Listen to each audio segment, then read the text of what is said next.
Hugo FM Radio, une émission présentée par Hugo Cardozo Morgado et la Vicentine Apodian. Bonjour à tous, bienvenue sur Hugo Radio FM. Aujourd'hui nous accueillons Valérie Caps, une chercheuse en CNRS. On va s'intéresser avec elle à la question des nanoparticules d'or. Pour traiter ce problème, on a décidé de vous proposer une émission en deux temps. Dans une première partie, nous verrons la singularité de ces fameuses nanoparticules d'or. Dans une seconde partie, nous aborderons leurs différentes applications possibles.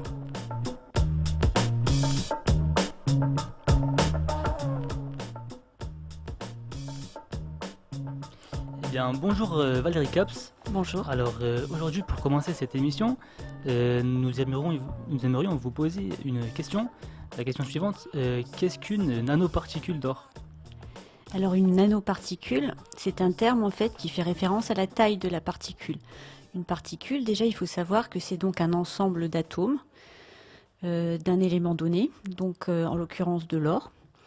Et nano, le préfixe nano fait référence en fait à la dimension de la particule et il nous dit qu'il s'agit d'une particule de dimension nanométrique, c'est-à-dire qui est dans la gamme 1 à 100 nanomètres, c'est-à-dire de l'ordre du millionième de millimètre.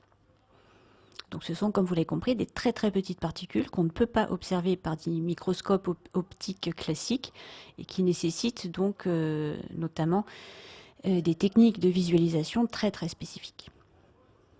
D'accord. Et nous avons vu que ces nanoparticules d'or ont quelquefois des couleurs assez particulières. Comment pouvez-vous expliquer ces couleurs ? Alors les couleurs des nanoparticules, en fait, sont déterminées par la taille, la forme et l'environnement dans lequel se trouvent les nanoparticules. Donc ce qui est intéressant avec l'or, c'est que en fait, elles absorbent la lumière dans ce qu'on appelle le domaine du visible. Elles absorbent la lumière visible et en fonction de leur taille, leur forme et leur environnement, elles vont absorber différentes longueurs d'onde du domaine du visible et donc elles apparaîtront sous une couleur donnée. Elles peuvent prendre donc beaucoup de couleurs différentes, du bleu au rouge, et elles ont été utilisées notamment pour ces propriétés, là. D'accord, très bien. Autre question que nous voudrions vous poser, pourquoi avez-vous lancé des recherches dans ce domaine ? Alors pourquoi ? Disons moi ce qui m'a intéressé spécifiquement sur les nanoparticules d'or, ce sont plus leurs propriétés catalytiques en fait. Il s'avère qu'elles peuvent en fait réaliser des réactions chimiques à basse température et de façon très sélective. Ça veut dire qu'elles ont un intérêt vraiment dans la chimie environnementale, comme on l'appelle, c'est-à-dire dans le développement de la chimie plus propre, puisqu'on aura toujours besoin de produits chimiques, de transformer des molécules moins intéressantes dans une molécule plus intéressante, utile.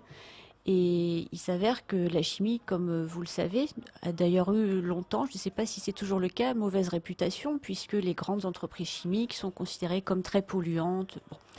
Il s'avère qu'il y a d'autres moyens de faire de la chimie, et justement de faire de la chimie propre grâce justement à ses propriétés catalytiques, la catalyse étant vraiment un des piliers de la chimie propre, puisqu'elle permet de faire des réactions à plus basse température, qui génèrent moins de déchets, donc qui ont moins d'impact sur l'environnement. D'accord. Oui, vous parlez notamment de l'impact sur l'environnement. Nous allons en parler plus en détail dans la deuxième partie de cette émission. Et dernière question, les recherches dans ce domaine sont-elles pour vous épanouissantes ? Est-ce que ça vous plaît de... Oui, ça me plaît beaucoup, je ne vais pas vous le cacher. D'accord.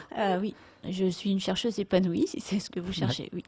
C'est un domaine qui m'intéresse au plus haut point et je pense qu'on n'a pas encore tout vu des particules. Je pense qu'elles ont beaucoup de solutions à apporter dans les problèmes que l'on rencontre actuellement. Et donc oui, c'est un domaine tout à fait fascinant de recherche. D'accord.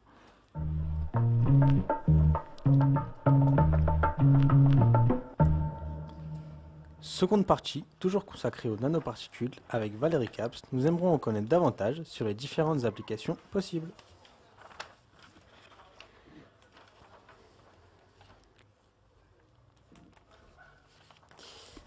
Eh bien, une autre question. Comment fait-on pour obtenir ces particules d'or, ces nanoparticules d'or? Alors, il y a beaucoup de possibilités, mais il y a en gros deux types d'approches qui permettent d'obtenir des nanoparticules. Historiquement, je commencerai par l'approche historique, c'est la voie chimique, la voie de synthèse par chimie. C'est ce qu'on appelle aussi des voies ascendantes, des voies de synthèse ascendantes, ou qu'on appelle aussi bottom-up en anglais. C'est-à-dire que les nanoparticules sont formées en fait à partir de la nucléation et de la croissance d'atomes d'or. Et de façon pratique, en fait, on va mélanger un sel d'or, un agent réducteur, et tout ça dans un solvant. Et on va d'ailleurs les voir apparaître grâce à ces propriétés optiques dont on a parlé, grâce à leur couleur. On les voit, oui, quelque part. On ne voit pas la nanoparticule, bien sûr, mais on voit qu'elles sont là par la couleur, justement, de la solution. Donc il existe donc des voies chimiques de synthèse, mais également des voies physiques qui permettent d'obtenir également des nanoparticules d'or à partir du fractionnement de l'or massif, finalement en poussière extrêmement fine. Mais ce sont des techniques qui nécessitent, bien sûr, qui sont beaucoup plus coûteuses et qui nécessitent un investissement important. D'accord. Et donc, après avoir fabriqué ces particules d'or, pour ce qui est des applications, dans le domaine médical, on parle souvent des avantages des nanoparticules d'or dans ce domaine, mais n'y a-t-il pas des risques justement pour le milieu environnemental? Pour l'environnement Alors, Exactement. je ne suis pas spécialiste des applications dans le domaine médical, même si j'en ai entendu parler. Les risques associés, je ne les connais pas non plus.